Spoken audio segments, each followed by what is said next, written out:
Graças e paz mais uma vez. Amém. Como é bom estar na presença do Senhor, né? Na casa de Deus. A Bíblia diz que na presença do Senhor há delícias perpétuas.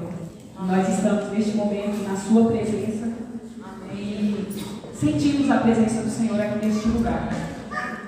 E eu quero, em primeiro lugar, parabenizar a LCM pelo seu 31º aniversário, em nome de toda a União Feminina da Babel. Eu estou aqui representando a União Feminina da Babel e quero parabenizar cada uma das irmãs, a Denilde, que está como coordenadora, e toda a igreja por esse aniversário tão lindo. Vocês estão de parabéns também na decoração e tudo.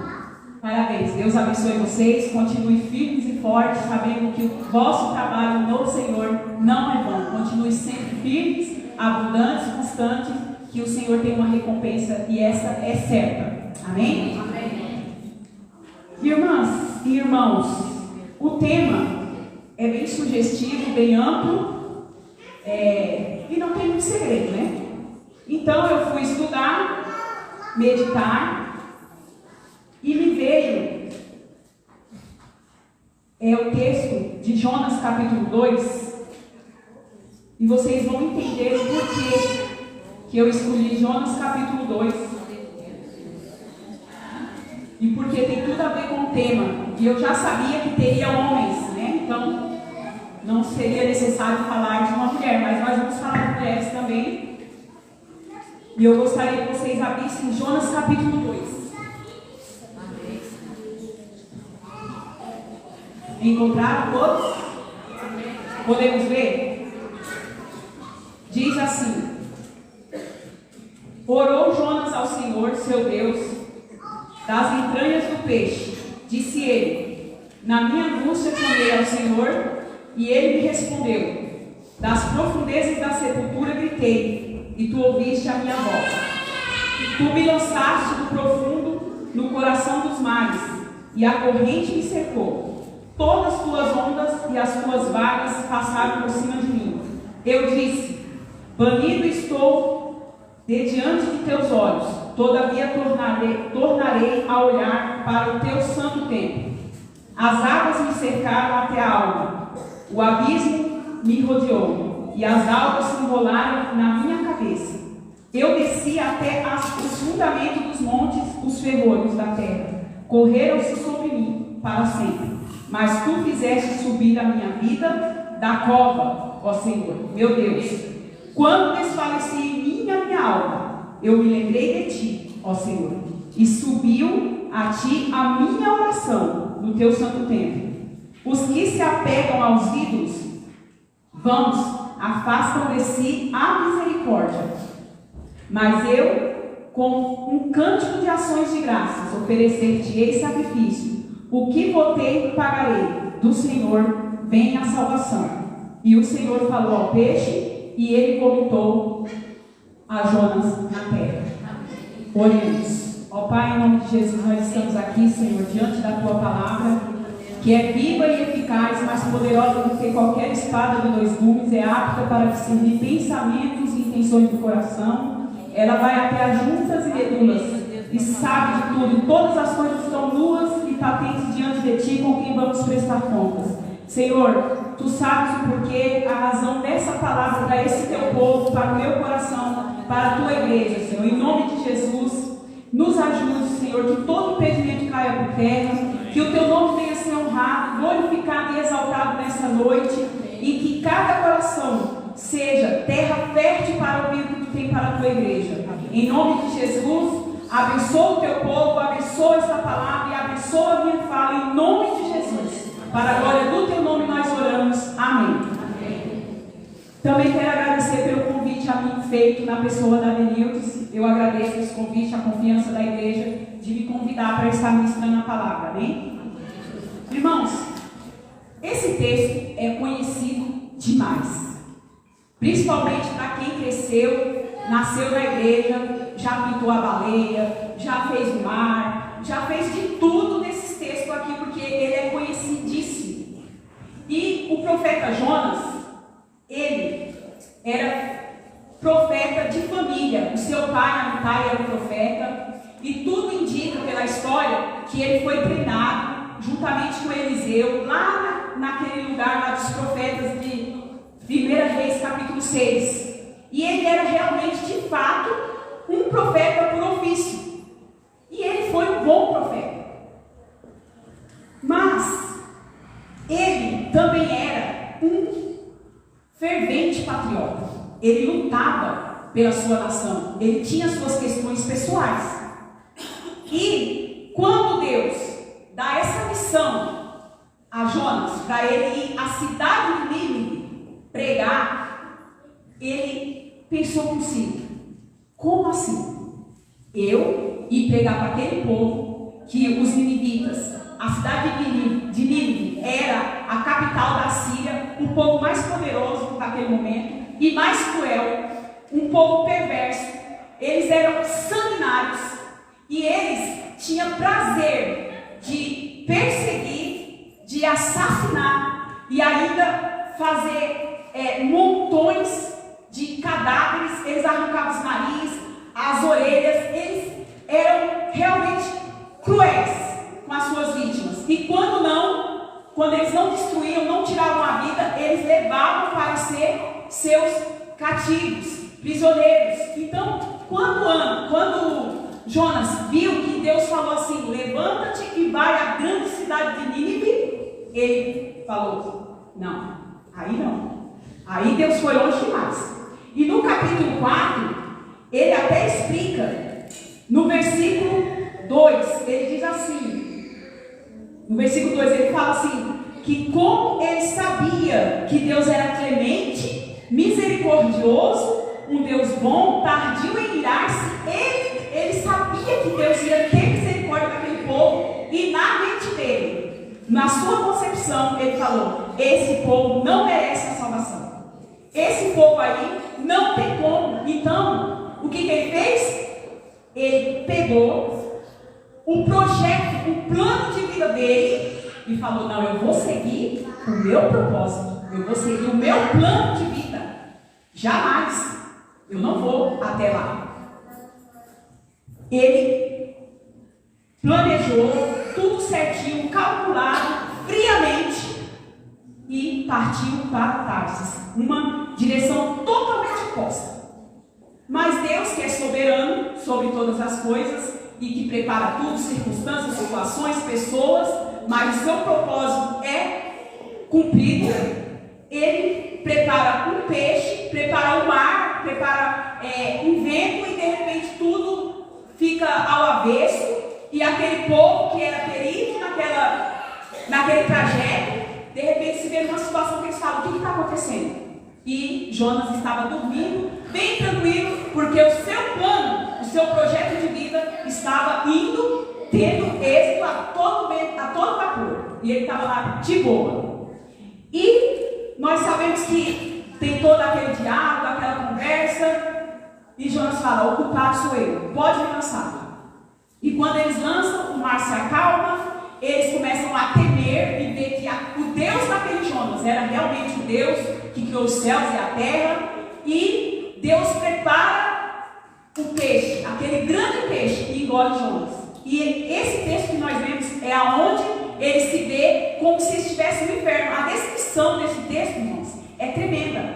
É como se o grande peixe fosse seguindo o seu destino para cada vez mais fundo do mar, e ele sentindo mais de perto a dor da morte, do abandono, do desprezo, e ali ele começa a clamar. Ele ficou 3 dias e 3 noites no ventre do peixe, clamando, orando, e nós vemos que ele descreve de maneira clara a situação de desespero em que ele se encontrou. E no versículo 8, irmãos, ele diz algo que é quando ele acorda, quando Deus ouve a sua oração. Ele fala: eu ainda olharei para o templo, o Senhor ainda me ouvirá. E no versículo 8, ele acorda, como se ele tivesse um estado, e ele diz: os que se apegam aos ídolos, vãos, afastam de si a misericórdia. Sabe o que é isso, irmãos? Aqui ele entendeu que não era mais o projeto de vida dele. O projeto, o plano de vida dele era como se fosse o Deus dele. Era como se fosse o ídolo. E ele até então não era, de fato, um adorador. Ele vivia para si. Ele achava que era dono de si. E nessa noite, meus irmãos, a palavra do Senhor para mim e para você é que um verdadeiro adorador, independente se é homem ou se é mulher, ele abre mão do seu próprio projeto de vida para viver o projeto de Deus. Ele diz assim: Senhor, eu entendo. É como se ele dissesse agora: eu entendo que não é mais como eu quero. Não é porque, pela lógica, aquele povo não merecia a salvação. Ele não entendia que Deus era tão misericordioso com o povo de Israel, com a própria pessoa dele, assim como era misericordioso para com as pessoas, vamos colocar, do mundo. A misericórdia de Deus está sobre essa igreja, mas a misericórdia de Deus também está sobre as pessoas do mundo. O sol e a chuva vêm para todos. E Deus sempre dá uma chance, Deus sempre dá oportunidade. Então ali ele entende, quando ele fala assim, os que se apegam aos ídolos, é como se ele dissesse: Senhor, eu estava tendo um outro Deus. Eu não era de fato um adorador, uma pessoa, porque a palavra adorador, irmãos, quer dizer prostrar-se e servir.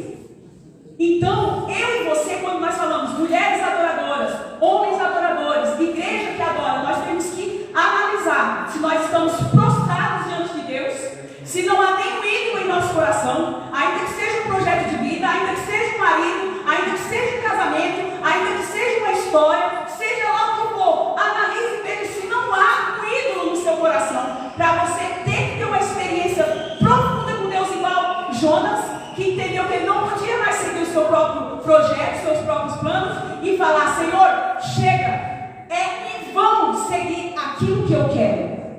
E nessa noite o Senhor te diz: se você quer de fato ser um verdadeiro adorador, abra mão do seu próprio projeto de vida e coloca diante do Senhor e fala assim: Senhor, eis-me aqui, que seja feita a tua vontade.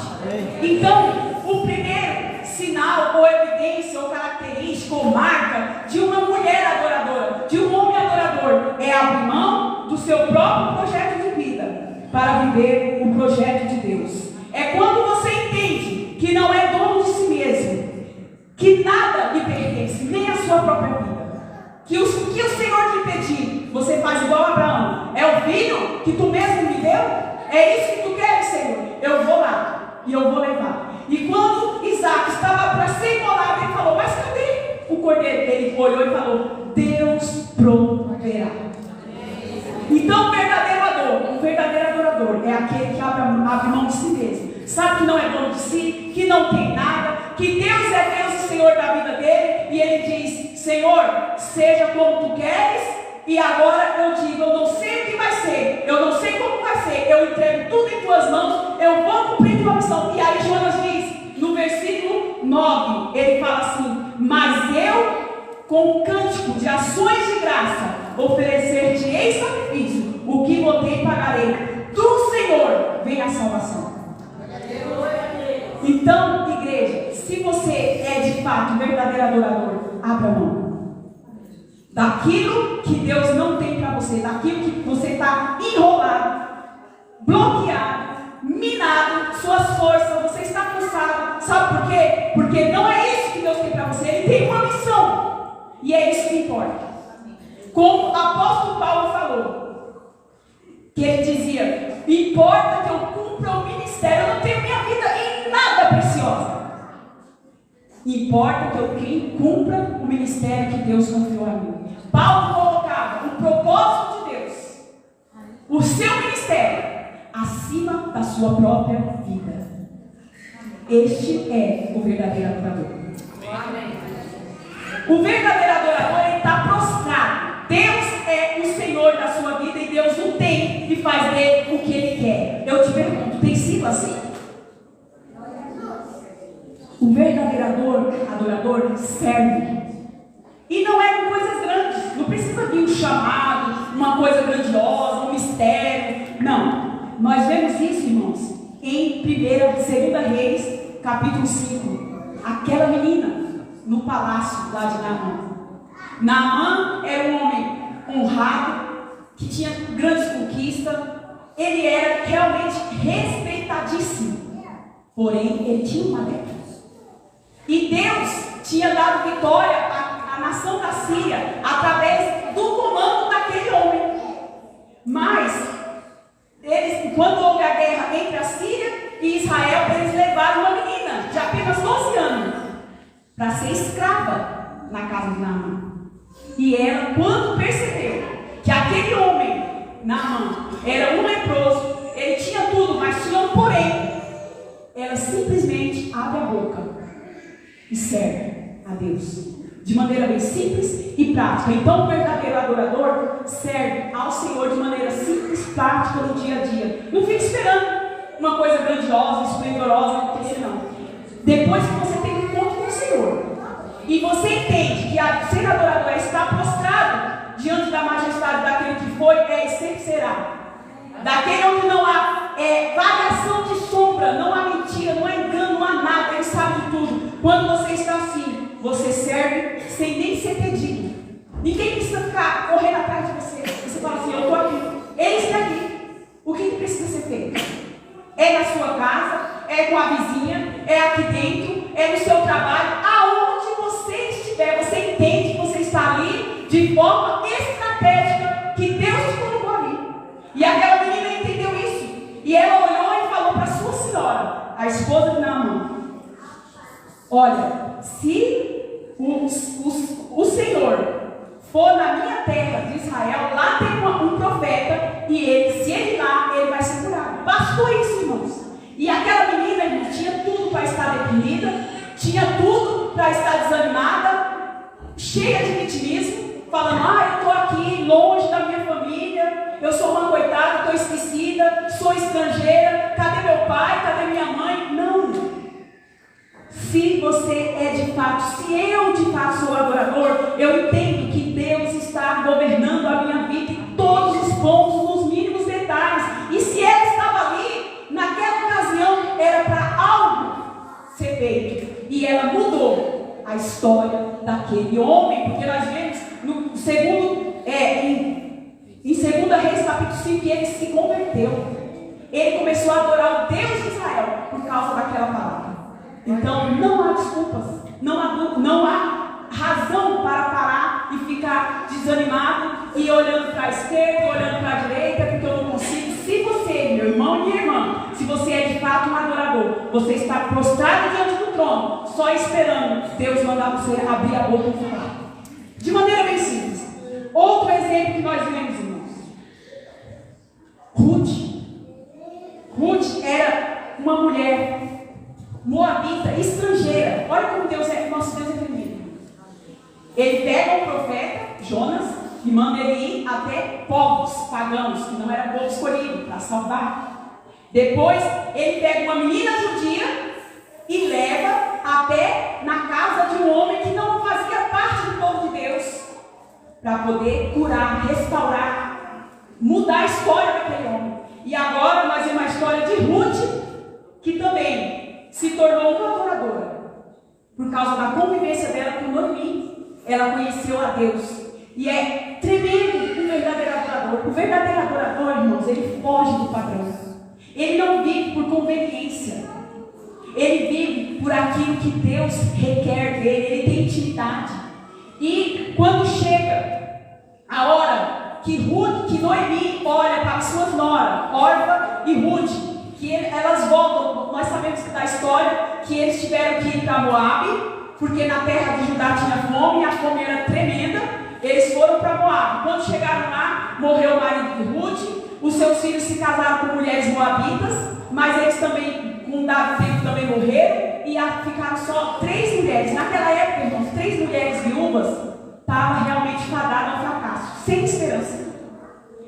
Mas aquela mulher conheceu o Deus de Israel e se tornou uma verdadeira adoradora, uma mulher temente ao Senhor, uma mulher que vê Senhor como o Senhor da sua vida. E quando Noemi sabe da notícia que em Judá voltou a ter comida, ela volta, ela regressa. E naquele contexto, daquela época, as viúvas não tinham esperança. Então ela fala assim: minhas filhas, Orfa e Ruth, volta para a terra de vocês, para o povo de vocês, porque eu não tenho nada para oferecer para vocês. Noemi era uma idosa, uma mulher que não tinha nada para oferecer.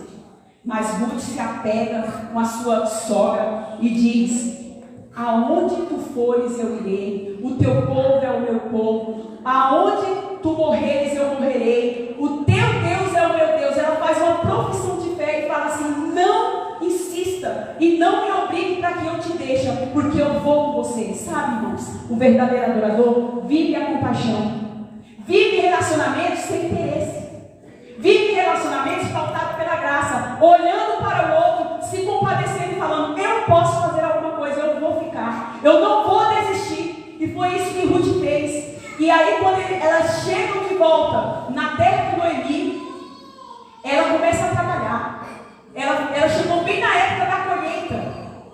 E aí ela foi para o campo, ela não ficou prostrada, parada, reclamando da vida, da sorte. Muito pelo contrário, ela se encheu de vida, ela se encheu de poder, porque o verdadeiro adorador, ele tem vigor, dado diretamente do céu, não importa as circunstâncias. Aquele povo estava vivendo uma crise terrível, era um tempo caótico, de crise social, crise moral e principalmente espiritual. Mas ali existia uma mulher adoradora que refletia a graça do Senhor. E quando ela vai para o campo, irmãos, o texto diz que foi por acaso, mas não foi por acaso, foi providência do Senhor. O Senhor guiou Ruth para ir justamente no campo de alguém que poderia redimir, era o redentor dela. E ela começa a trabalhar, e quando ela volta e retorna para sua sogra, quando ela pergunta quanto que ela colheu, e ela fala que aquele monte, além da normalidade, ela fala: alguém ajudou Ruth. Sabe por quê, irmãos? Quando você se dispõe, quando você é um verdadeiro adorador, Deus cuida de tudo, Deus cuida até dos detalhes, e não há razão para parar, não há motivo para parar. Você serve, você vive a compaixão, você desenvolve e cultiva relacionamentos pautados na graça, sem interesse, sem utilitarismo, sem querer alguma coisa em troca. Tempos hoje que nós vemos que todo mundo só se relaciona querendo algo. O que eu vou ganhar? Ah, é meu amigo, é minha amiga, mas o que eu vou ganhar? Não existe isso, irmão. O verdadeiro adorador vive para servir e honrar o nome do Senhor e fazer a diferença na vida dos outros. Amém. Outro exemplo, Dorcas, lá em Atos capítulo 9. Nós vemos, irmãos, que aquela mulher, ela era apenas uma costureira, irmãos. É disso, irmãos, é isso que o Espírito Santo quer passar para mim e para você. Não fique querendo ser coisas grandiosas, fazer coisas grandes, que todo mundo veja, que seja notado, aplaudido, curtido, compartilhado. Não. É no seu dia a dia, das coisas mais simples. Ela era apenas uma costureira. E o que ela fazia? Ela era cheia, o texto diz que ela era cheia de boas obras e esmolas. E quais eram as boas obras? Ela pegava o seu ofício, a sua profissão, e costurava as túnicas e vestes para as vizinhas, para as viúvas, para as mulheres necessitadas. E quando ela morre, aquelas mulheres começam a olhar aquelas túnicas, aqueles vestidos, e choravam e falavam: foi ela que fez, foi ela deixou um legado. Um verdadeiro adorador deixa um legado. Ele faz história, ele muda vidas, ele vai além daquilo que é o padrão, além daquilo que a cultura estabelece.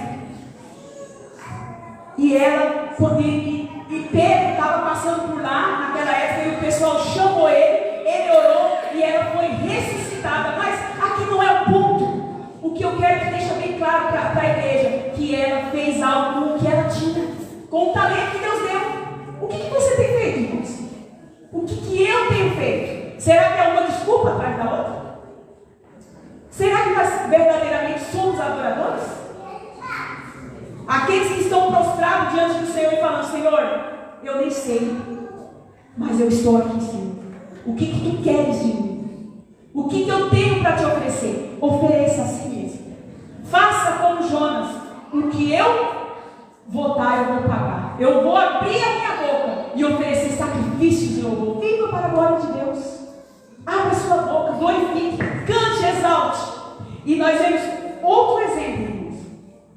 Marta e Maria. Lucas capítulo 10, a partir do versículo 38. Um adorador conhece o coração de Deus. Um adorador verdadeiro adorador está em sintonia com a vontade de Deus. E nós vemos aquelas duas mulheres, é um texto muito conhecido também, irmãos. E nós vemos que aquelas duas mulheres receberam Jesus na sua casa. E o que me chama a atenção, irmãos, que é um contexto que eu tenho que parar para pensar. Que elas estavam as duas preocupadas em dar o melhor para Jesus. E às vezes nós estamos na igreja, irmãos, tão atarefados, fazendo tantas coisas, e às vezes tão ocupados com a obra que esquecemos do Senhor da obra.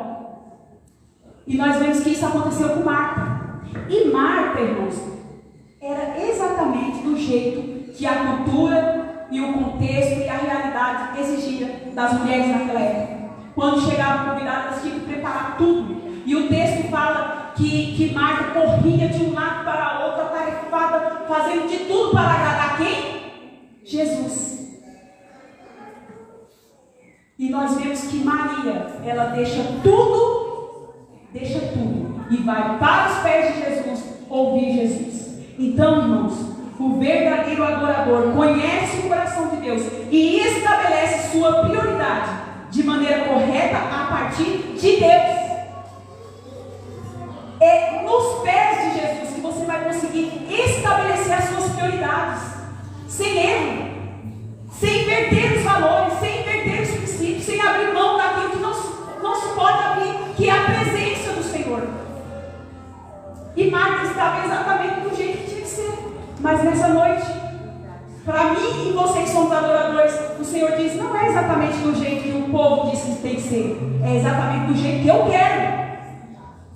E Marta ficou incomodada, como assim? Eu estou trabalhando, eu estou fazendo isso, estou fazendo aquilo, eu estou tão atarefada. E o texto diz na minha Bíblia que ela estava distraída. Como que alguém, olha que coisa, olha que intrigante, como alguém que está fazendo um monte de coisa, o texto diz que está distraída. Porque distração, irmãos, é tudo que tira você do foco, tudo que tira você daquilo que realmente importa. E nós estamos muitas das vezes, irmãos, vivendo de maneira atarefada, distraídos. Tudo nos distrai daquilo que realmente temos que estar focado, que é em Deus. É aos pés de Jesus que nós temos que estar.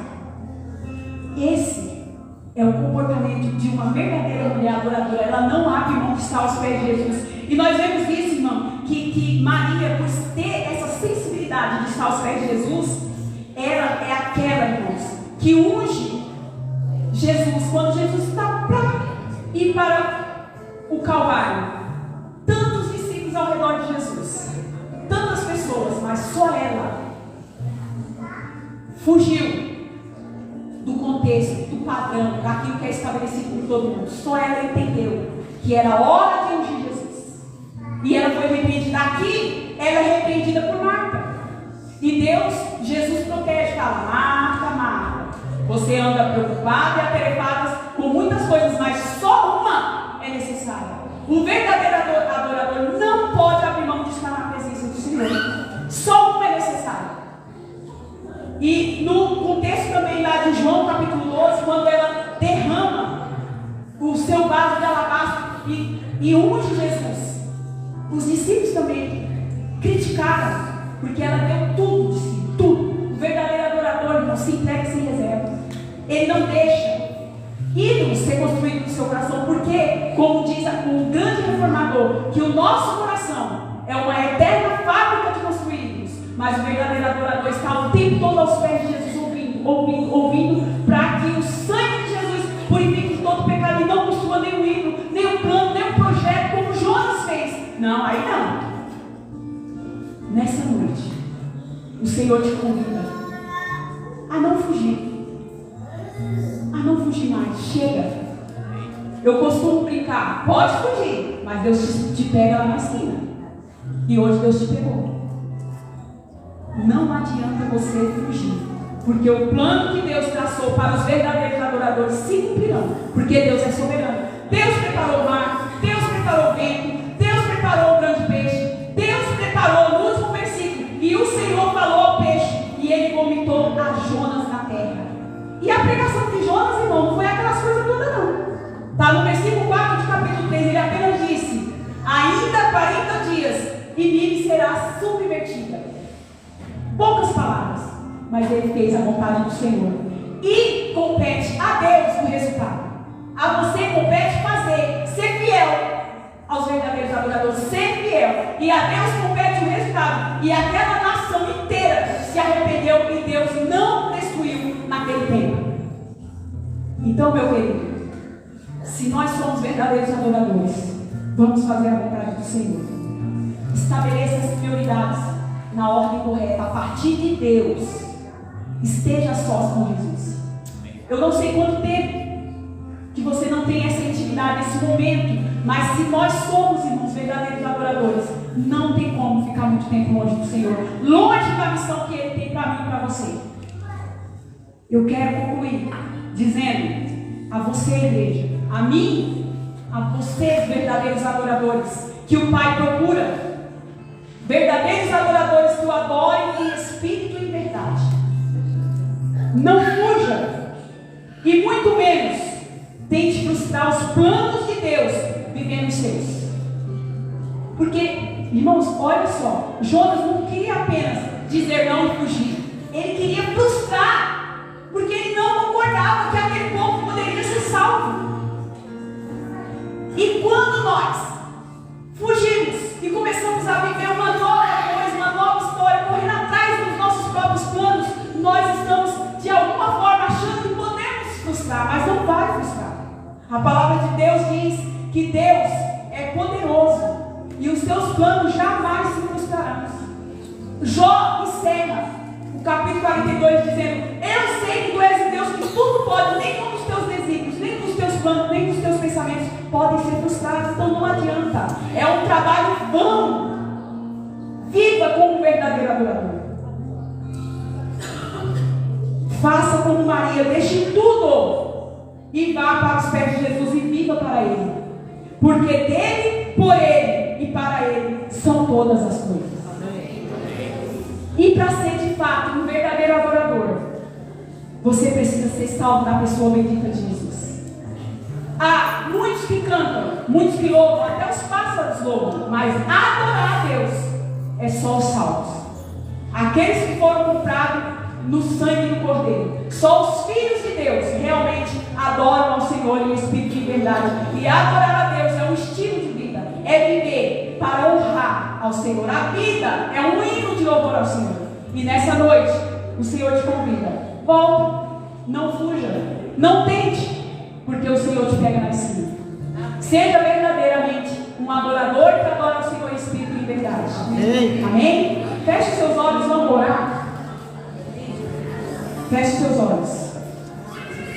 Senhor Deus, nós estamos diante da Tua palavra, Pai, que Tu falou conosco, meu Deus. Quantas vezes, meu Deus, nós queremos fugir, às vezes conscientes como Jonas, às vezes sem perceber, estamos tão deslumbrados, Pai, com os nossos planos, com os nossos projetos, estamos tão encantados com as coisas deste mundo, mas o Senhor é um Deus de misericórdia e o Senhor nos alcança. Ainda que queiramos ir longe, que queiramos continuar, o Senhor tem os seus meios. E hoje o Senhor veio com graça, com misericórdia, nos alertar para voltarmos a viver o plano do Senhor. Deus tenha misericórdia, que não sejamos como aquele povo do tempo de Ageu, que as suas casas estavam muito bem feitas, muito bem aplanadas, enquanto o templo do Senhor estava sofrendo, enquanto o templo do Senhor estava esquecido há 18 anos, com a construção interrompida. E o Senhor disse: considerai os nossos caminhos, olhai e vede. E havia desculpas e mais desculpas, mas o Senhor, já é o tempo, e o tempo chegou. Então, Senhor, nos ajude. O Senhor é bom, o Senhor é misericordioso, o Senhor é amoroso. Tu és um Pai que cuida muito bem de nós, e o teu cuidado nos leva para mais perto de ti. Ainda que venha uma correção, ainda que tu nos fira, tu mesmo nos trata e nos cura e nos restaura. Restaura-nos, ó Deus, para viver o louvor de tua glória. E nós, como Jonas, declararemos, nós levantaremos, abriremos a nossa boca e triunfaremos com ações de graça. E tudo que nós colocarmos diante de ti, nós faremos, porque é o Senhor que põe no nosso coração. Então nos ajude, cuida da tua igreja, cuida do teu povo, cuida dessa MCM, que possamos viver para o louvor de tua glória. Venha o teu reino e que seja feita a tua vontade na minha vida, na vida da tua igreja, porque tudo é teu. Tudo é teu, Senhor. Seja exaltado e glorificado e que a tua obra continue, porque tu mesmo começou e tu és fiel para completá-la até o fim. Em nome de Jesus eu oro agradecido para o louvor do teu nome. Amém, Senhor. Amém. Deus abençoe.